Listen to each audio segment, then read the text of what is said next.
The promotion of safety on a railroad is a community affair. It takes leadership, supervision, and the full cooperation of the employees. No one wants to meet with an accident, but each year many employees are the victims of avoidable accidents. There is a right and a safe way to do your job. There are many wrong and risky ways to do it. Get in the habit of doing everything in the right and safe way. The pictures to be shown were taken at the different terminals along our line of railroad from St. Paul, where you see the Empire Builder just leaving the Union Station, beginning its westward journey to the Pacific Northwest. Train 23 leaving Minneapolis.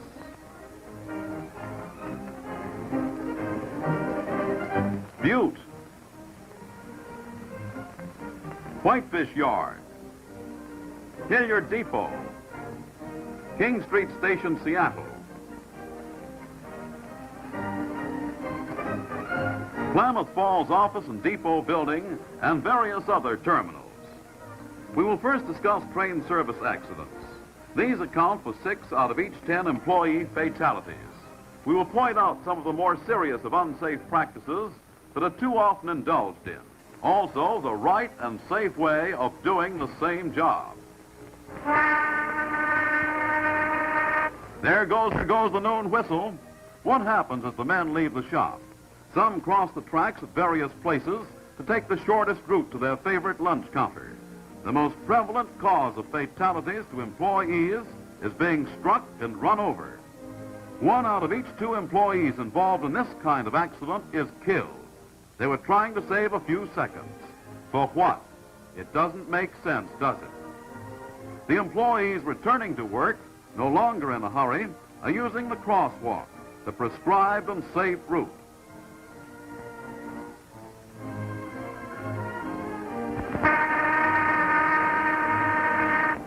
Another bad practice is taking shortcuts when the day's work is done. Here is a group of employees crossing a number of tracks, including 2 mainline passenger tracks and 2 mainline freight tracks. These men and women are risking their lives to save a few seconds. When you do this sort of thing, you not only violate the company's rules, but you forget your moral obligation to yourself to keep alive and free from injury. Mr. Carman, always look in both directions to make sure there are no cars or engines coming your way before stepping on or fouling adjoining tracks. You, young man, are surely carrying signals for the ambulance. Never walk on a track if it can be avoided.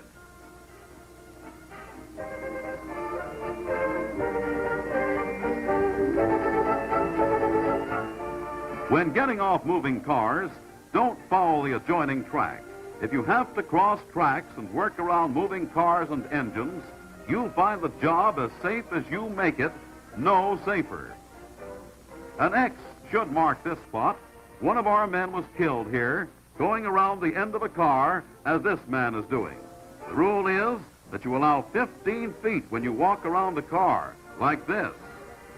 For your safety, always allow the 15 feet.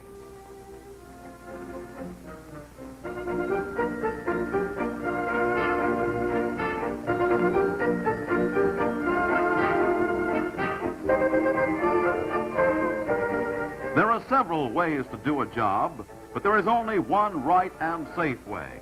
Here, a trainman working with an engineer stops to line over a switch located on the fireman's side. Then he gives the fireman a backup sign and starts to cross the track. It's all wrong and bad practice and dangerous. Watch this man do the same job the right and safe way.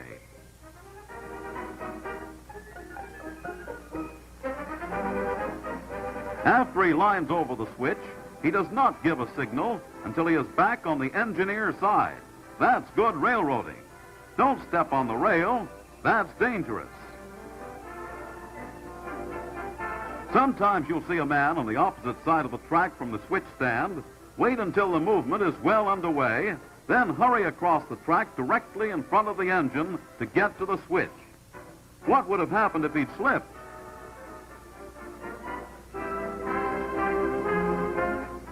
This scene shows the same crew doing the same job successfully and safely, taking no chances. He didn't have to run across because he was on the right side, the safe side.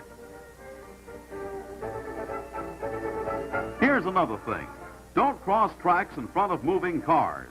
This man was trying to get to the switch and didn't make it. What a chance for injury. If you work in a railroad yard, always look both ways before stepping on or fouling a track. The cars can't look out for you. Make your slogan, look both ways and live. Take the trespassing problem. We realize the attraction that railroads have for boys. 3 boys sauntering up the track with no thought of being in danger. In round numbers, there are 2,000 trespassers killed annually on American railroads. Contrary to very common opinion, only a very small percentage of those 2,000 are either hobos or tramps. 6 out of each 10 killed are citizens of the community in which the accident occurs. All of us should take every opportunity to warn trespassers of the risks they run. If they were members of our families, we would take definite action promptly.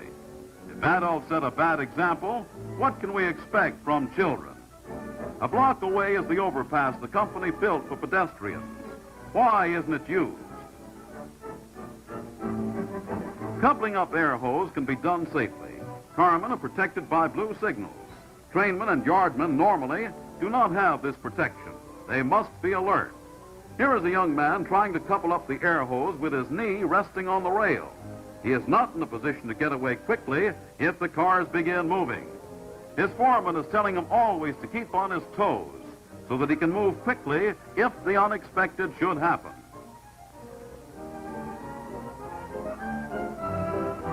Employees working on repair tracks are protected by the blue board as well as by having switches locked with a private lock. An engineer sounds the whistle to come in on the repair track. The foreman gets his men out from under the cars. He removes the blue board, then he unlocks the switch. This is the right and safe way.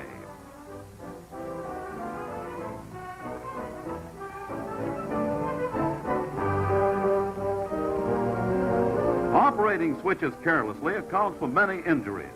Watch this operation of a ground throw switch. Wow! A painful shock, but it should never have happened. Why not do as this man is doing and prevent such needless foot injuries? Take hold of the ball of the switch lever and keep your feet back sufficiently to clear it.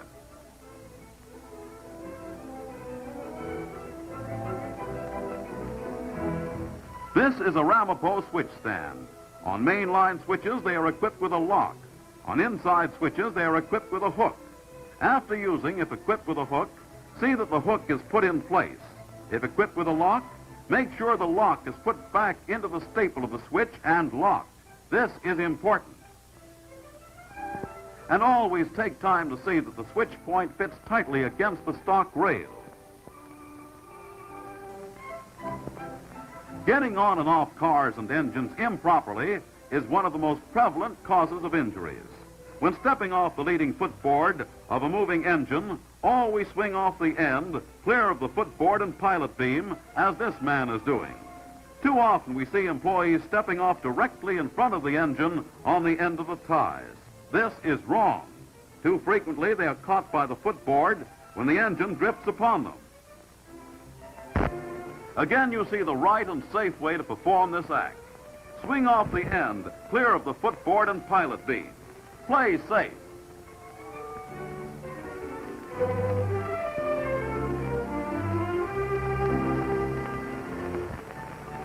This looks like a setup with the boys engaged in conversation and out of position. The foreman doesn't realize that he's at the yard office until the last moment and drops off between the rails. No chance to see what kind of footing. Evidently, it wasn't too good. He must have profited by his experience, for here he is standing at the end of the footboard looking carefully at the ground conditions before alighting.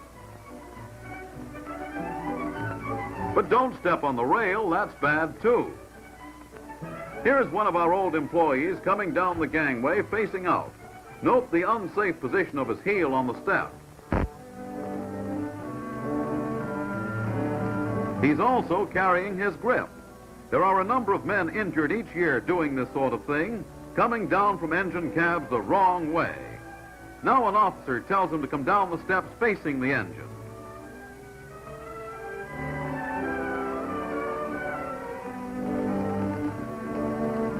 His foot rests securely on the step when he comes down the right way.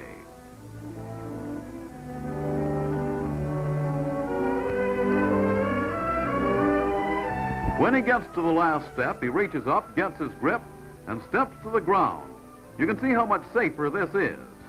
Employees dismounting from cars or engines should always take time to look over the ground conditions where they are going to alight. The management desires to keep the property in good physical condition. There are bound to be times, as in this case, when there are obstructions that might cause a fall or a sprained ankle. Boarding trains carrying handbags which do not permit the free use of both hands is unsafe. Arrangements can and should be made to get handbags on the train before starting. These trainmen should have spread out so that both of them could board the rear end of the caboose.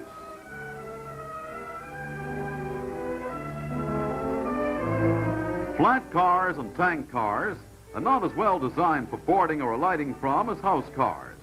Occasionally you will see employees getting on these cars when there is no reason to do so. Sitting on the flat car or running board of a tank car might be more comfortable than standing on the sill step, but for your safety, always get on the car that has the best facilities for boarding. Riding on the footboard of engines between engines and cars is forbidden by the rules and is unsafe. But here again we find one of our young employees deliberately taking this risk, no doubt due to the fact that he finds it a little more comfortable to ride standing on the footboard than on the side of a car. If all of our foremen and supervisors would do as this foreman is doing, the practice would soon be discontinued and our safety record improved.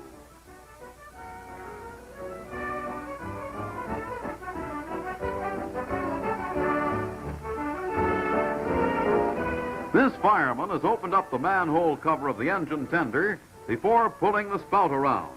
Wrong. When using the hook to pull the standpipe around, he stands directly facing the standpipe, placing himself in a position to become overbalanced and fall. Wrong. Falling accidents account for more than 1/4 of our casualties.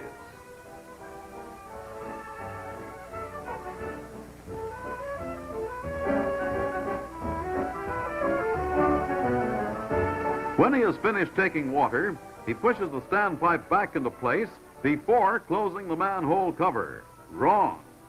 Again, he stands directly facing the standpipe while pushing it into place. Wrong. The law of gravity needs no courts to enforce it. Here's the right and safe way to perform this job. When placing the hook over the standpipe, he stands sideways, putting his left foot on the railing to brace himself. There is no likelihood of his becoming overbalanced. After pulling the standpipe over the tender, he opens the manhole cover.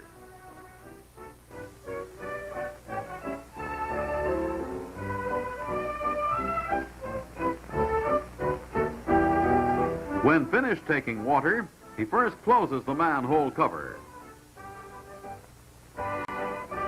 Then he puts the standpipe back into place. Note how he stands with his foot on the railing while he completes the job.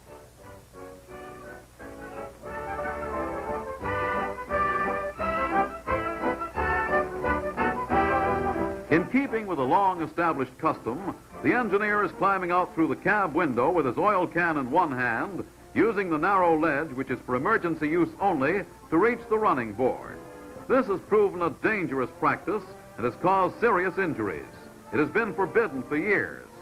Here an officer stops the engineer and directs him to do the job in the right way. There are good, safe facilities for getting down from the engine the correct way, as well as good steps and handholds on the front end of the engine for getting up onto the running board. Why not do the job the safe way?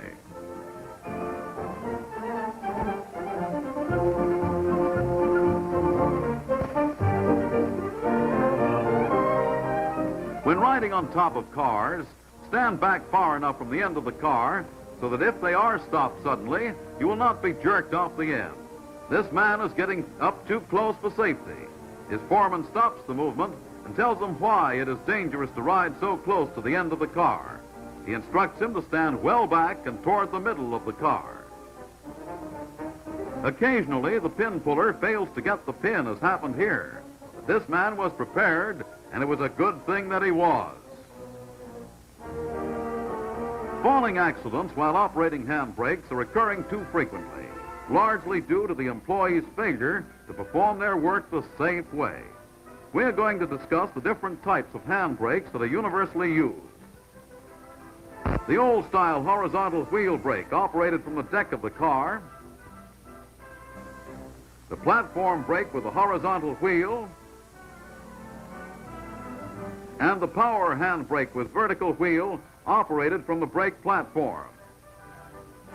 But let's start from the ground and work up. Going up, turn your foot partly sideways for secure footing, keeping a firm hand grip on each ladder rung. First, we observe him setting a deck brake, pushing on the brake club, but he is too near the center of the end of the car. If the brake chain or brake club should give way or slip, he would be headed for the ground. If you want to push on the club, then place yourself in this position. If the unexpected should happen, you won't fall off the car and be injured. Next, we have the platform brake with horizontal wheel. The way it's being set is wrong. First, there is a chance the man may be caught between the ends of running boards when he couples onto the next cut of cars. Second, if brake chain should give way or the brake club slip, he would be bound to fall. If you want to push on the club, get on the other side of the wheel. Should the unexpected happen, you would fall onto the car and not from it. If you want to pull on the club, then place yourself in this position. Right foot on the brake step, left foot on the ladder rung, and a firm grip on the top grab iron with left hand. We come now to the power handbrake with vertical wheel. This is the most efficient and safe handbrake to operate and is now in general use. This man is in the wrong position. He has both feet on the brake step and is using both hands on the brake wheel.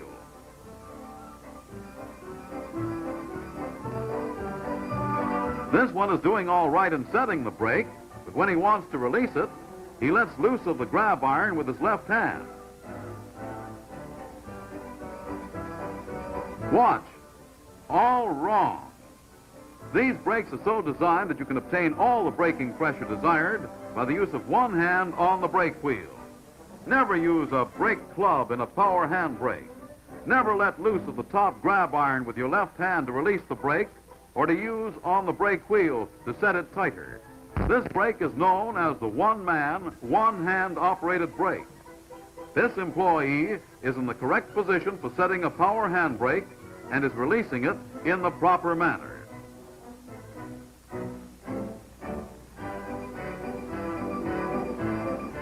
Here are your safety factors. Your right foot firmly set on the brake step, your left foot securely placed in the ladder rung, and a firm grip on the top grab iron of the car with your left hand. We have illustrated all falling accidents with fair weather scenes. As the most northerly railroad in the United States, we have our full share of sleet, snow, and icy conditions, which increase the hazard of getting on and off cars and engines and the chance of slipping and falling. Heavier clothing retards freedom of action. Care should be used to wear the safest type of clothing for the work to be done. Be especially careful of your footwear to avoid unnecessary slipping. Remember, when you have your cap pulled down over your ears and your coat collar turned up, your ability to hear is restricted, making it necessary to do a better job of looking. Your eyes are your best protection. Remember, too, metal cars under these conditions are slippery. Here a hostler is getting off an engine which just came in from Winnipeg. Sub-zero weather. There is bound to be snow and ice on steps and elsewhere under such weather conditions, which requires that greater care be used. This hostler, however, was able to get down from the cab and get back again without mishap.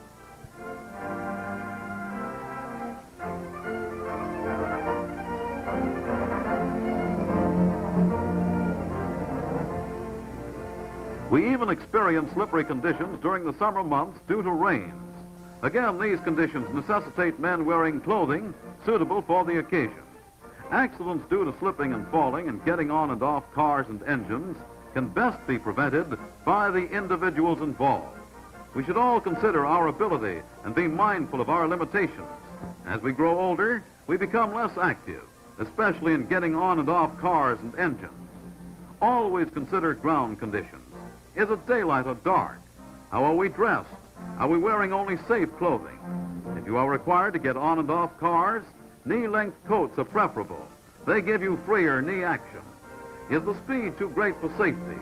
Or does our physical condition require slower speed? If so, play safe. Think first. Our management has eliminated literally thousands of restricted clearances in the past few years and intends to do so wherever it's possible. Employees should remember these are hazards common to every railroad. They were all here when we came and asked for the job, none having been built in recent years. We must familiarize ourselves with their location, as we agreed to do when we signed the application for employment, and use the care necessary to avoid injury.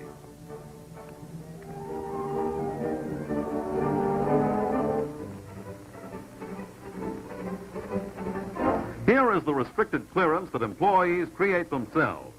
There is no worse trap one employee can set for another than to leave cars just barely in the clear. Always shove cars in on a track a sufficient distance to provide full clearance. The man riding the head end of this cut wasn't looking in the direction the cars were moving. He would certainly have been caught had the foreman not observed the condition and stopped the movement. This alert foreman saved the man from injury.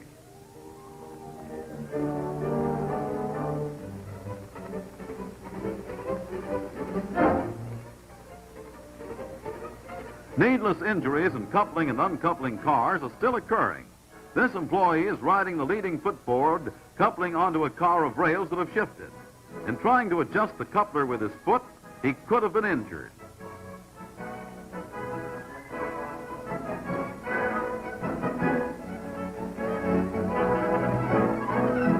To do this job safely and in accordance with the rules, get off the footboard before the coupling is made.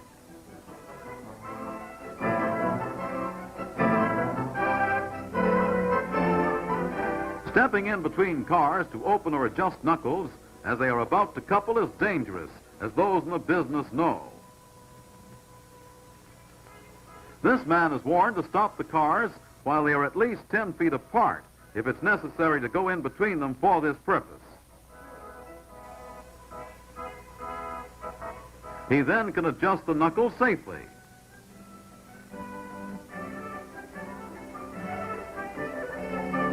Why take chances?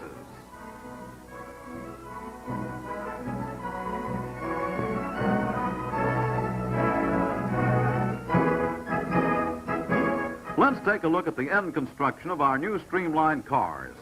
You will note that the diaphragm is as wide as the cars. To have any part of your body in between these cars when coupling is being made would certainly be tragic, if not fatal. If you are in the habit of stepping in between cars while they are being coupled, stop it now before it's too late.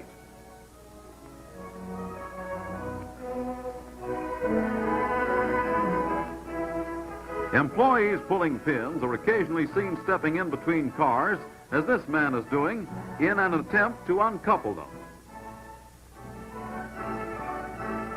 He is being told by his foreman that such practice is forbidden and dangerous. If for any reason you can't get the pin in the car with the pin lifter on your side, stop the movement, cross over, and use the pin lifter on the other car.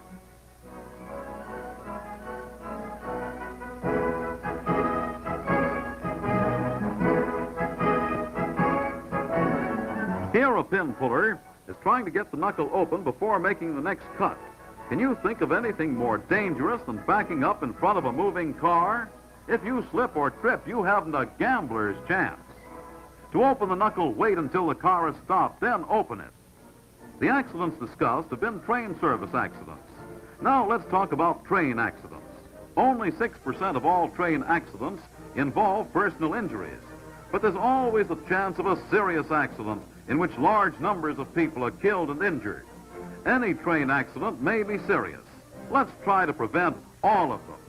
62% of all the reportable collisions are yard switching accidents from causes such as shoving track blind, not knowing how many cars are on the track, and not having an employee stationed to observe and control the movement, cornering cars while switching on ladder tracks, failure to properly secure cars with hand brakes, especially in yards where there is a slight grade. The last results in more damage than any other cause.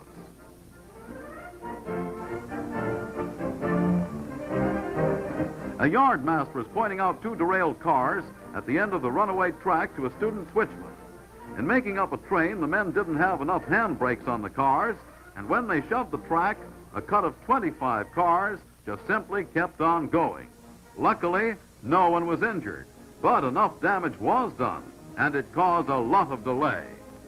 The same man is now instructed to ride this cut of cars down to hole 25 and tie them down with 8 good hand brakes, and is again warned always to be sure he has a sufficient number of hand brakes on the cars to hold them.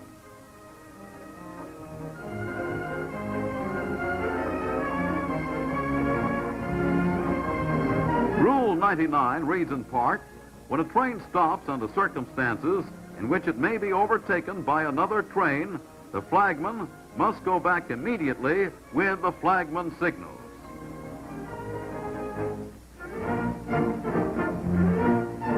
Our record regarding rear-end collisions due to failure properly to protect the rear of a train is good. Let's keep it that way by doing a bang-up job of flagging whenever the rules require it. This is one time when nothing short of 100% performance is good enough.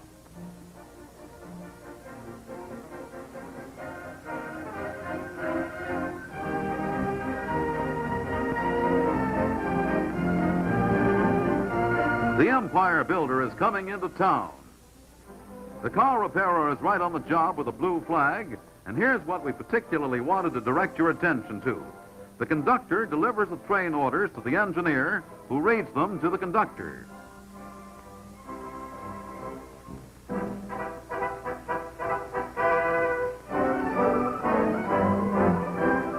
They compare time. Correct time and a uniform understanding of the orders by the conductor and engineer is certainly a good start for a safe trip. The other members of the crew, the firemen and brakemen, must also make time comparisons with each other, read all train orders, and keep in mind their requirements. Some very serious accidents have occurred due to exceeding the maximum allowable speed. The most serious of these accidents have resulted from exceeding the permissible speed on curves.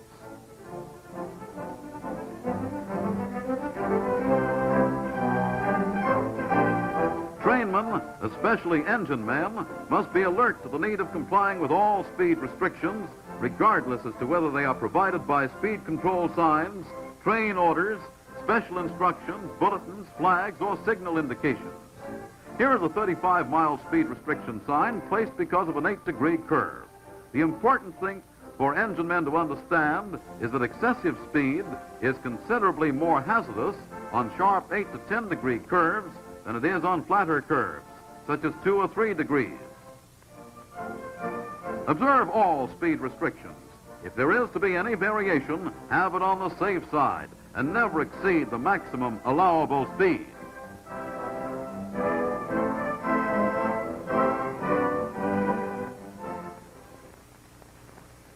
This reflectorized sign is our standard approach yard limit sign.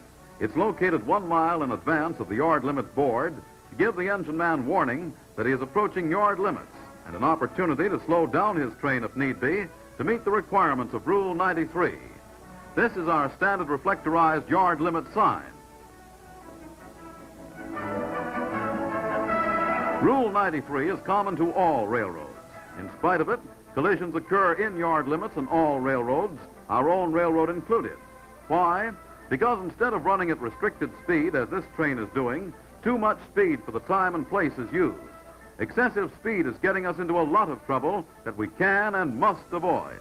Let's give this problem serious thought.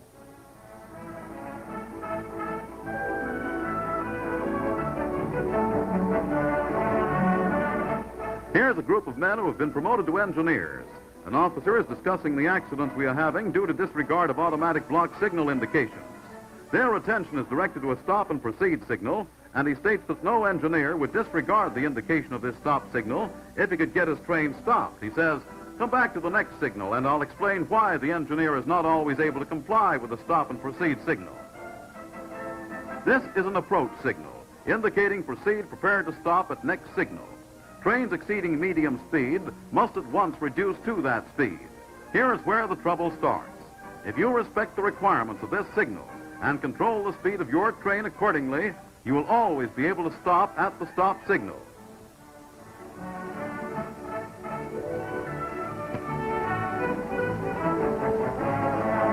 A train passes an approach signal. The engineer apparently has his train slowed down and is preparing to stop at the next signal if it should indicate stop. This approach signal is nearly 1 mile inside of yard limits.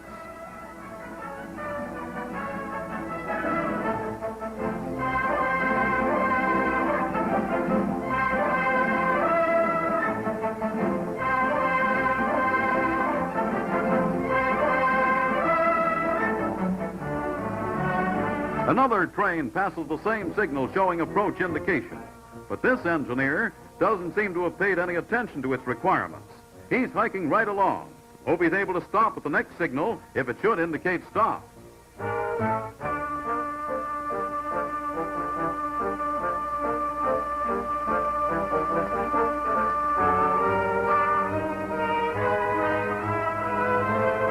Here's your setup. He's trying to stop, but he'll never make it. All because he didn't comply with the requirements of the approach signal. In conclusion, there is nothing that could be of more help in the prevention of accidents than for us as individuals to realize the value of self-education and to analyze our own regular procedure.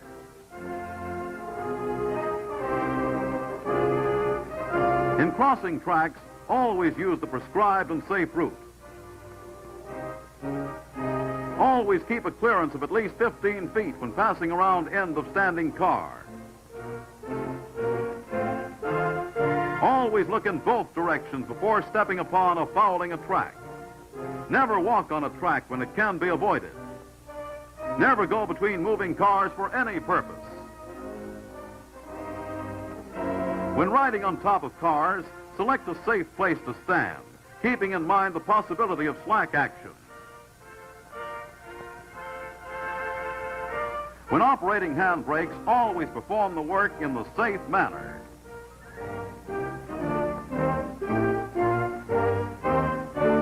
When getting on and off cars, remember always to select the cars with the best facilities for boarding.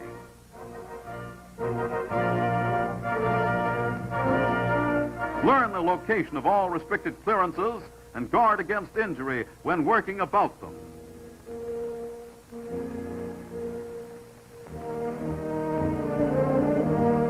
Keep in mind all speed restrictions and control the speed of your train accordingly.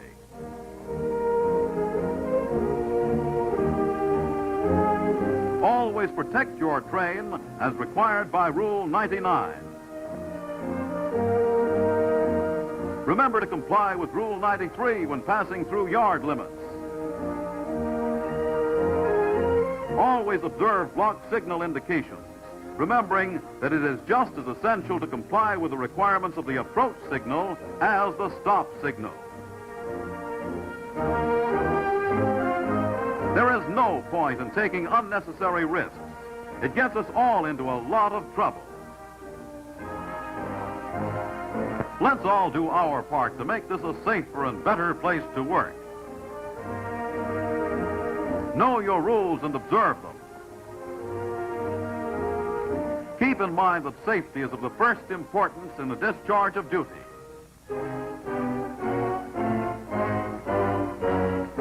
Why risk your life?